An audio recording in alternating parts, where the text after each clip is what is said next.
Welcome to the NBA Triple Double Show powered by SportsMemo. I am your host, Ronald Cabang, also known as UCapper at sportsmemo.com. Also on Twitter at U_Capper. Before we get into the three games today, I always want to talk about the promos that we have going on over at SportsMemo. We have the 7-day NBA package for $49. You can use the promo code COURT7 to get that deal. That's COURT7 to get a 7-day NBA package from your favorite capper over at sportsmemo.com for just $49. Also for $49, college basketball package as well. I think is that that's a 7-day college basketball package from any capper over at sportsmemo.com as well. That's for $49. No promo code necessary for that one. That's just a deal that's going on right now. And the $2 Tuesday cappers, Ross Benjamin and Tim Michael, their plays kick off this weekend. Those are still available as well. So head over onto sportsmemo.com and after the show and snatch up some deals there. With that said, let's get Matt up in here. Moneyline Matt. That's my fault. I was kind of late to the party here, so we didn't get a chance to chat before the show. But we got three good games lined up for the show today. We have a pretty nice size slate. Not a 12-game slate, but a decent size slate where we can kind of focus in on games here. How's your week been going so far in the NBA? Yeah, so far with the NBA, I'm 5-4 on the week. Not a crazy good week, but we're still in the positive. 6-4 total. I had one play yesterday with the Carolina Panthers that hit as well. So hitting 60% this week, and I'm like you said, not a huge card, but I'm definitely liking what I'm seeing early on. So ready to attack this slate. Yeah, for me, I'm kind of going on a little roller coaster right here, like a up one day, down one day, up, just going up and down. But overall in the season, still up double digits. So just hopefully we just continue going in that upward trajectory. Wednesday show, we had another good show on Wednesday. Oh wait, you were I think you missed out on that show. Yeah. Okay, yeah. So we are. I think my best bet won that game, won that day, and some of the leans hit that day as well. I know personally for my clients, I went 4-2 that day. So overall, just went pretty good. Yesterday went back down, so it's sort of that roller coaster ride that I'm talking about. But yeah, I mean, today's three games. Actually, the first game up here is the Bucks and Spurs. Bucks, obviously, they came out. They're not playing anybody right now. I bet you if this was a playoff game, they probably would be playing. But Bucks are 10-1, coming off of a double OT win over the Thunder. They missed their top three players: Drew, Middleton, and Giannis. Connaughton and Ingles were also out. Every one of those guys are out again, except for Connaughton. I think he's a true game time decision. I don't know if he's going to play or not, but game time decision there. Spurs 5-7, dropped 5 straight, including that OT loss to the Grizz. So both teams coming off OT games. This is their last home game before a 5-game road trip as well. So do you think they can kind of close out this homestand with a win against a shorthanded Bucks team? Yeah, so for me, like you said, to your point, this is a tough game to quantify with so many players out on the Bucks side. But when I look at the San Antonio Spurs team, they have definitely been scrappy throughout the season, and they've been able to play teams very tough. You know, they've now lost 5 games in a row, 2 games of those being at home. And to your point, this is their last game in their homestand. And in my eyes, I do like the Spurs to go out and get this win, cover this -1.5 spread against the Milwaukee Bucks. Due to that fact, you know, when a team is at home, lost 2 in a row, lost 5 games in a row total, you know, I think they're going to bring their best foot forward at home in San Antonio. You know, to add to, this is a spot where, you know, Milwaukee has a long travel going all the way to San Antonio to face off against the Spurs. And they have been very streaky with guys like Devin Vassell, Trey Jones, you know, and mixing it in with all those guys. And, you know, I do believe that they can get it done against this team. The Bucks don't have one of those guys here who can really go and get that shot every single time, other than maybe Bobby Portis. But I did look up Bobby Portis's stats without Drew Holiday and without Giannis Antetokounmpo, and his current line at points and rebounds is at 30.5, and he's only hitting that at a 20% rate when Drew Holiday and both Giannis are missing this game. So it's tough for me to put my faith in Bobby Portis as well. He would be that guy that I would look to for the Milwaukee Bucks to help get them going, to be the one to go and get them a bucket, key rebounds, things like that. But after reading up on some of those statistics, it's tough for me to put my faith in him. So I'm going to go with the San Antonio Spurs here, and I'm going to have them covering that spread. Gotcha. I mean, to me, I haven't taken this game yet, but I mean, I like the points that you're bringing up. One thing to know about Bobby Portis too, when Giannis is out, what about? I mean, just real quick question because I trust you with the props. What about his rebounding props with Giannis out? Yeah, so his rebounding props definitely do go up. It's just he's been very inconsistent in terms of points when Giannis is out. Like his point line is at 20 and a half right now, and that's something he's hitting under a 50% rate. He's always a great rebounder. You know, he's one of those guys who loves to attack the boards. He's great on the offensive end as well. So that's why I was trying to combine that points and rebounds. And to your point, I didn't check out just rebounds. So that is Yeah. something to look up, like you said. But when I was like kind of looking at that, engaging it, 30 and a half just seemed a little high for me to go and take Bobby Portis. That's somewhat of a stretch, especially someone his minutes are very inconsistent when Giannis is out as well. So it's just Mhm. tough to get behind that when you don't exactly have a structure to go off of. Yeah, that makes a lot of sense. But so for me, I mean, I know the Spurs, they kind of started off this season as one of the more surprising teams, right? They won 5 of their first 7 games, but they're starting to kind of show who they truly are. They lost 5 straight here. They did stick around with the Grizzlies, but I think the Spurs caught them in a bad spot. Grizzlies were on the third game in 4 nights, also caught them off guard because they just came off of a hard fought game against the Celtics. Bucks obviously missing a bunch of key players coming off a double OT game. I do think that um, you know, uh, from this aspect of both teams coming off in OT, that's one thing that I wanted to look at specifically. And the road teams, the road dogs specifically, actually perform well in this spot. I know, obviously, going into double OT, you're tired legs and you're already lacking in depth with the Bucks here. But to me, I feel like they kind of proven that they can score here, and the Spurs, they don't have a really good defense, so I'm not too worried about how the Bucks are going to put up points here. I think they're just a well-coached team altogether. But since 2016, when both teams are coming off OT games, the Road Dogs are 13-9 straight up, but 17-5 against the spread. Also to the over, 17-5 to the over. But if you look at this in a different way too, the Bucks are only 2-point Road Dogs in this spot, right? And I looked at the same situation, right? The Road Dogs in a game where both teams are coming off in OT. I looked at the short line. So 4 points, 4 point dogs or less. The road dogs are 9-1 straight up, 10-0 against the spread, and also 8-2 to the over. So a lot of things situationally are looking towards the Bucks and the over. But I mean, like the depth there, and also the double OT is something that does kind of scare me here with the Bucks. So I would probably look. I'm gonna be looking more towards the over than the side, but I don't know if I could put my money on the Spurs with how they're playing at this current moment. I just think that the Bucks have shown that they can put points on the board. I mean, Carter put up points, Porter can put up points, Lopez can also put up points. So, yeah, I don't know. The Spurs defense lacking I think they're 28th in the league in defensive rating right now. So I don't. To me, it's the over and maybe the Bucks or nothing. But I'm not too sure if I'm gonna put my money on this game as far as the side goes. So. What's your thought on the total there? Yeah, I like your look on the total for sure. That's definitely something that I was looking at early on.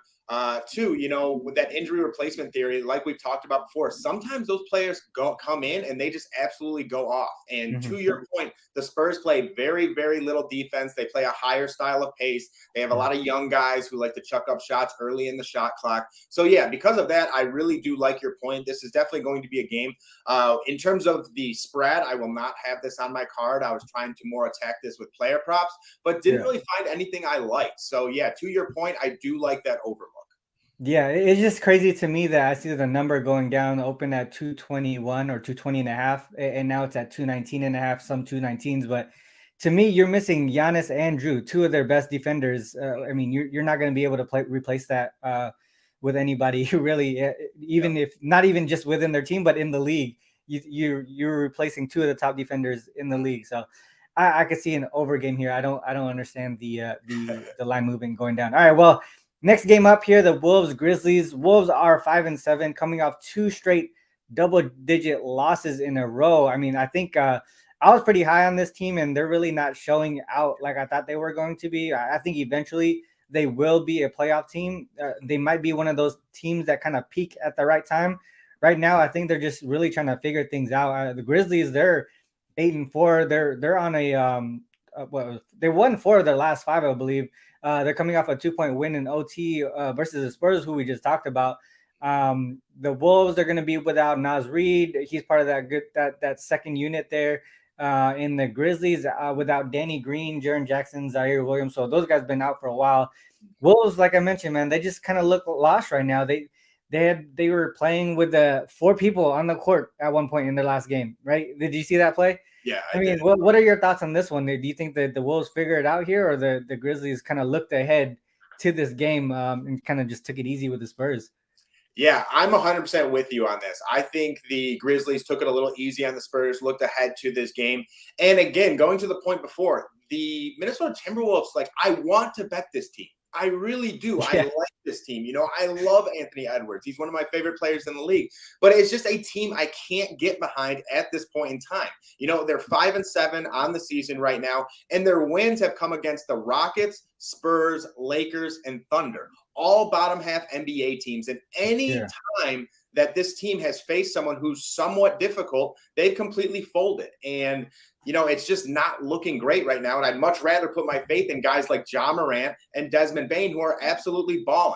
Ja Morant is making another MVP push, playing just unbelievable basketball. And not to mention, this team also got back Dylan Brooks, where, somewhat of an inconsistent shooter, but he's still someone who can go off and get you 20 one night and help to boost that team. And against the Minnesota Timberwolves, I think that's pretty plausible because they're not playing the best defense in the world. That trade with Rudy Gobert is really looking bad at this point. Yeah. They're really just not meshing well. They don't know how to use him in the pick and roll. And yeah, for me, this is Grizzlies or nothing. I can't get behind this Minnesota Timberwolves team until they show me they can beat a quality basketball team. Once again, I love these guys. Anthony Edwards is a point prop that I look at almost every single night, especially if he's had two games where he's missed or something along those lines. But again, I'm Grizzlies here. I like Ja Morant too much, Desmond Bane too much. These guys are too good, too consistent. So I'll put my faith in the Grizzlies. Yeah, no, I definitely get that. I think just historically, when one team is coming off of an OT game and the other team is not, usually you want to take the team that is more rested, right? Which that would be the Wolves. But like you, I don't want to catch a falling knife here. I don't want to step in front of this team thinking like trying to figure out when they're going to start getting this into that winning ways. Like I mentioned earlier, man, I was really high on this team. They're just not gelling correctly. I mean, they're just not gelling right now at this current moment. But I think they're just too talented not to figure this out by midseason. Like I said earlier, I think this is going to be a playoff team. I don't doubt that at all. They just they might end up, like I said, peaking at the right time, which is towards the end of the season, preparing for the actual playoffs. With that said, I think there is a chance that the Grizzlies took it easy, especially during that start of the second half against the Spurs. They got smoked in that third quarter there, and that kind of backfired for them. The Spurs ended up picking up some momentum, pushing it to OT, and then the game ended up, obviously Morant, Bane, Brooks, and Adams all played heavier minutes than they really needed to. They could have taken care of business in regulation, but they were kind of looking ahead to, I feel like, to this game here. So to me, I would also look towards the Grizzlies, but I would probably focus in on it early before the tired legs kind of kick in, right? They're going to play heavier minutes towards the end of this game, and that's where I feel like maybe they're not going to be able to perform at a high quality with tired legs. So I would probably look towards the Grizzlies here early, maybe the first half there, and then I would actually look towards the full game under here. That I know from a full season aspect, the Grizzlies are not looking good as far as defensive rating, but in their last 5 games, they're actually 4th in the league in defensive rating. So they're picking it up on the defensive side of the ball. And I think that continues today here. And maybe the tired legs kind of hurt them on the offensive side of the ball. So I would probably stay away from the side on the full game, but look towards the Grizzlies early in the first half, and then maybe a full game towards the under on that one. Did you have any prop looks on that game? No, I haven't looked at any props on this game. The next game, Cavs versus Dubs, I definitely have one that I really, really like. But This is one I still need to dive into a little bit. I was actually this one I was looking at more the spread. I actually liked the spread there. So when I like a spread, I'll dive into it a little more, check out the analytics. And then if I don't, that's when I hop right into player props. Yeah, that makes sense. All right, well, next game then, Cavs Warriors. Cavs 8-3 coming off 2 straight losses though. They're kind of going in the wrong direction. I think they had like a team meeting about their effort in these games here. I don't know. Maybe it's one of those things where they look ahead to the Warriors. It's an interesting note that yesterday what I did last night. I know you've been diving into some of the SDQL stuff, but what I did last night was actually look at this season teams who play the Warriors in the next game. What happens in that game? They actually lose at a high rate, which is it's just interesting to me because I always think about the look ahead spot, and obviously with the Warriors, they're always a team that everyone wants to kind of compare themselves to and kind of show that they're worthy of beating these guys. So I always look at the game before and see how they do. And interestingly enough, those teams are losing at a really high rate so far this season. I don't know if that's going to continue with how the Warriors are currently playing. They're 4-7 right now. They are coming off a 3-point win over the Kings, though. And then they haven't played since Monday, so they are well rested. They did lose 5 straight games before that, all on the road. Actually, 6 of their 7 losses this season have been on the road. So they're going to be at home tonight. Do you think they get the win here against the Cavs, or do the Cavs right the ship here? Yeah, so to your point, it's kind of funny because I was actually on, it was a line that absolutely stunk. It was the Kings -4 against the Cavs, and I ended up going with the Cavs and lost that game because, like you said, it was a trap spot. They were probably looking ahead to the Warriors. I fell into it, unfortunately. But here, this is another tough spot, and it's a tough game to call. The Cleveland Cavaliers are one of the top, if not the top team in terms of adjusted net rating throughout the entire NBA. Yeah. And the Warriors have struggled, so far this season. But again, to your point, a lot of those struggles have come on the road. The Warriors are a very, very good at-home team. Steph Curry, Klay Thompson, Andrew Wiggins, all those guys get up for these games. They tend to get the crowd going. And this is not my most confident pick. You'll get the player prop after, which I'm more confident in. But I'm going to side with the Warriors here. I'm going to side with the Warriors just for the fact that they're at home. Steph Curry has been playing unbelievable style of basketball. The Cleveland Cavaliers are on the road on a road stand, numerous road games in a row. So I think it's a tougher spot for the Cavs, even though they are probably the better defensive team. They're bigger. They're going to need some solid games out of role guys like Kevon Looney and, Draymond Green. Draymond Green's going to have a very good game here in terms of rebounding, in terms of distributing, getting out and running, because the best way you can try and take advantage of this Cleveland Cavaliers team is getting out and running and getting down that court before those huge guys like Evan Mobley and Jarrett Allen can get down there. To Evan Mobley's credit, though, he does move pretty well for just an enormous human being. But let's get to my player prop. For that one, I'm going to be Warriors -2. But for this player prop, I do like this a lot better. And this is Darius Garland over points and assists. His points and assists right now is at 30.5. And I really do like that. For one, you're going to be matched up with Steph Curry. Steph Curry, probably my favorite player in the NBA, but he's definitely not known for his defense. That is someone that you can definitely take advantage of. And after Darius Garland had an off game, his last game, Darius Garland had shot 1 for 9, 6 points, still had 8 assists, however. So he is distributing the basketball very well. He's only played 4 times this season, but has 2 games of 12 assists. And, he's shooting at a high clip. In those games, he shot 20 times, 18 times, 17 times. And then last game, he was playing so bad, he decided to only shoot 9 times.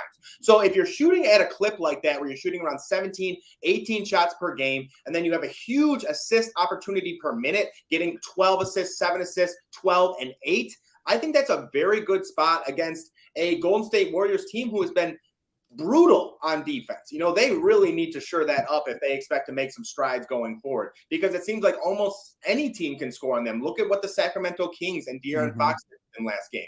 So because of that, I'm definitely eyeing Darius Garland in this spot. I like him to bounce back. He's really proven that he can be one of the more dominant point guards in this league as well, with that dynamic duel with himself and Donovan Mitchell. So tonight, I think Darius Garland points and assists might be my favorite look for this game. So that's what I'll be rolling with. Yeah, that makes a lot of sense. I like that bounce back look with Garland there, and obviously the Warriors have a lot to figure out with the defensive side of the ball here. But like you mentioned, right, they're playing at home now. They do play a little bit better there. They are going to get DiVincenzo back, I believe today, and that would add some depth and balance to that second unit. Obviously, first game back, he's probably not going to play heavy minutes, but I think that might be something that kind of gives him some balance. Like I said, in that second unit, he came from a winning organization with the Bucks. Obviously, he's been moving around since then, but he's learned in kind of been in good winning organizations, Bucks, and now the Warriors here. So I think he has a good head on his shoulders. I think he'll be a good addition to that second unit. He did play 3 games earlier this season with the squad. 2-1 in those games. They lost to the Nuggets. I think they beat the Lakers and the Kings. So not huge wins there with him. But one thing that I was actually looking at was how teams do with this huge rest advantage, right? So the Warriors here, 3 days rest advantage, and the Cavs are on 1 day of rest, right? So what I looked at specifically was 3 days rest versus a team that has 1 day or less of rest. They hit at a 53% rate, right? But I dove deeper into that because there's more to it than just the rest advantage. I looked at home favorites playing at on the second home game in a row, so they didn't have to travel at all, and then they're a home favorite in this spot. So that turns into 19 and 11 against the spread in the last 30 games. And now if you add to the fact that their opponent is coming off of a loss, so they're kind of going in a downward spiral, right? So they're going in the wrong direction. Home favorites in that situation, 14-2 straight up, and 14-2 against the spread dating back to 2016. The average first half margin in those games is plus 5.7. Average full game is 15.4. Interestingly enough, a lot of those games are actually with the Warriors because of just how they kind of come back after how they kind of do well at home in those spots. To me, obviously that they do play better at home. I would only look towards the Warriors here. I think they do a little bit better in the second half than the first half. So maybe the Cavs here kind of stick close in the first half, and maybe the Warriors take over like they usually do in that third quarter and kind of put themselves in position to win at home at the end of the game.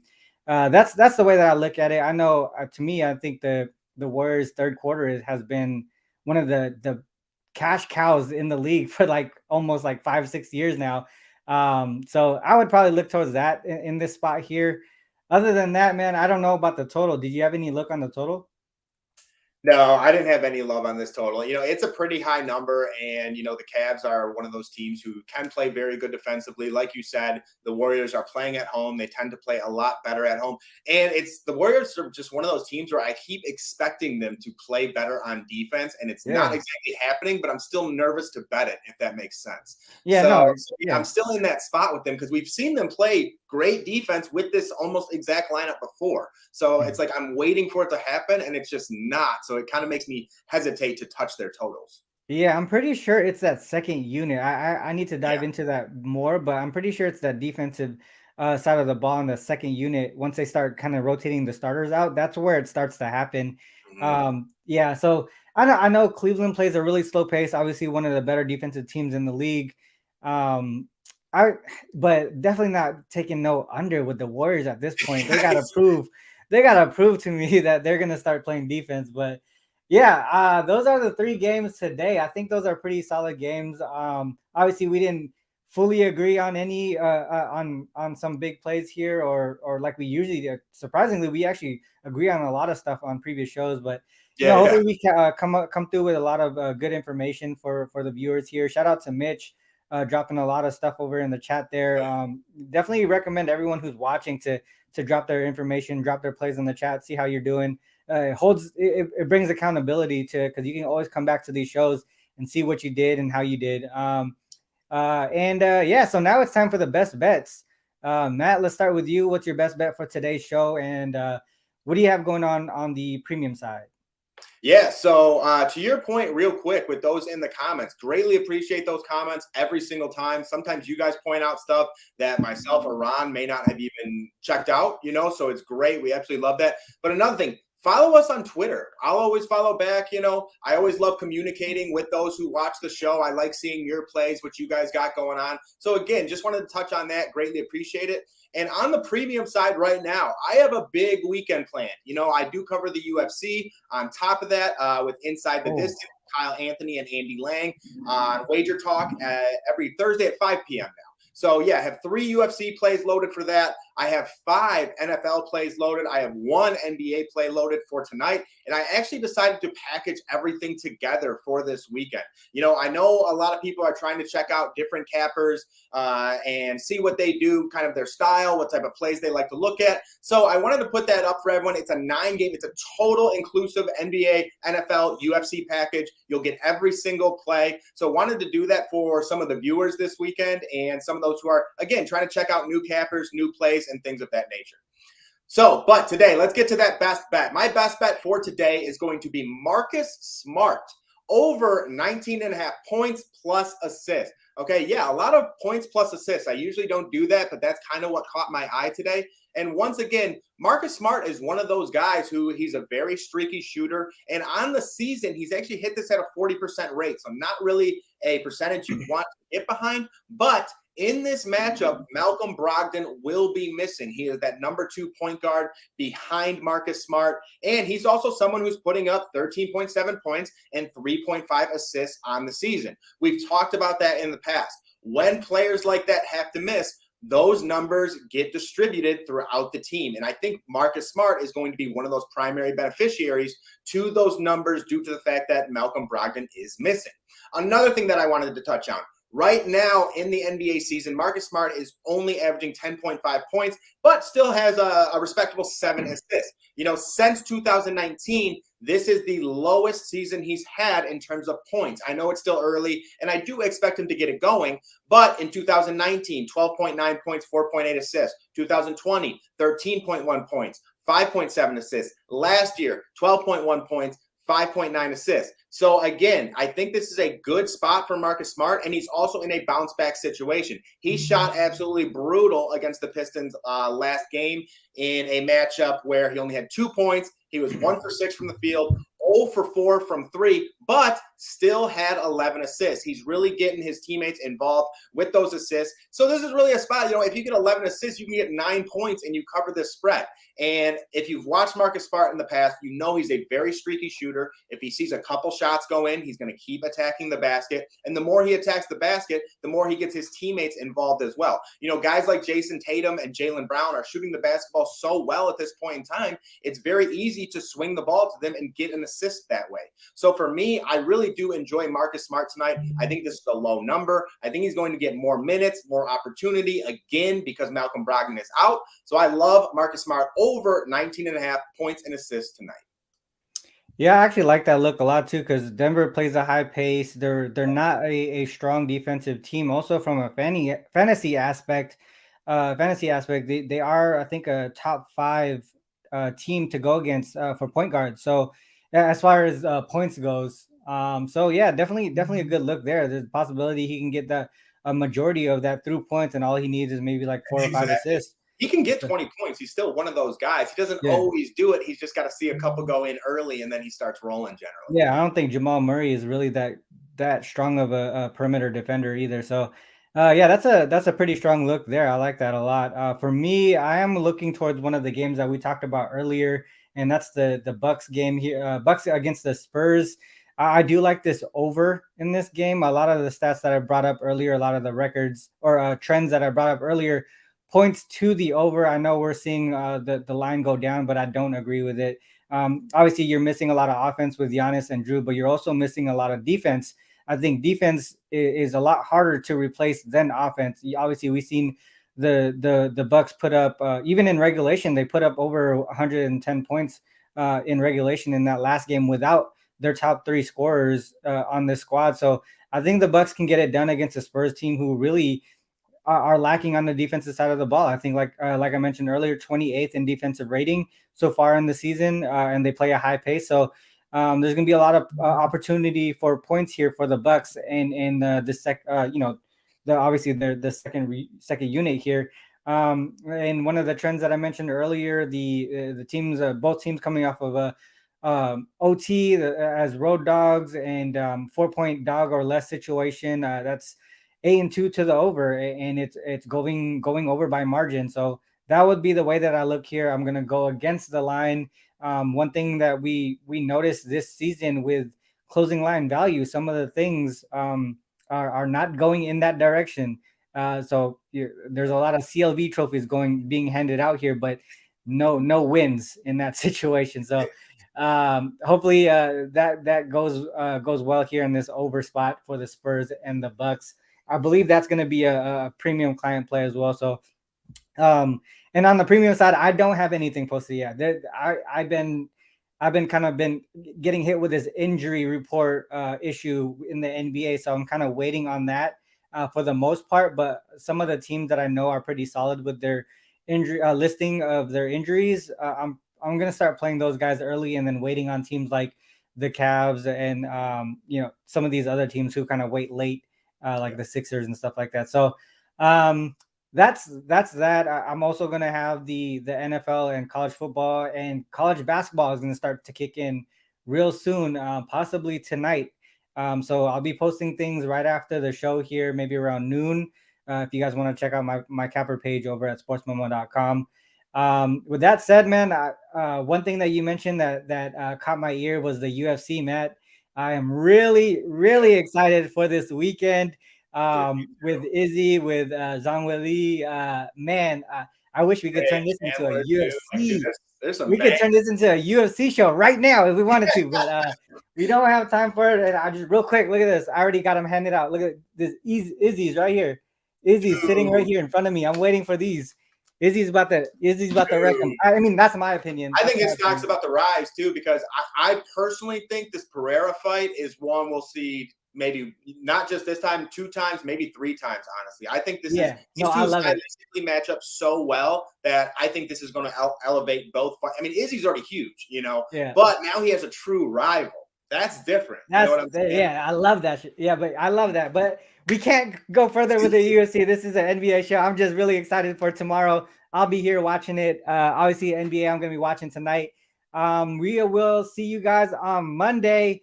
Have a good weekend. Good luck with all your action until we see you then. All right. Peace.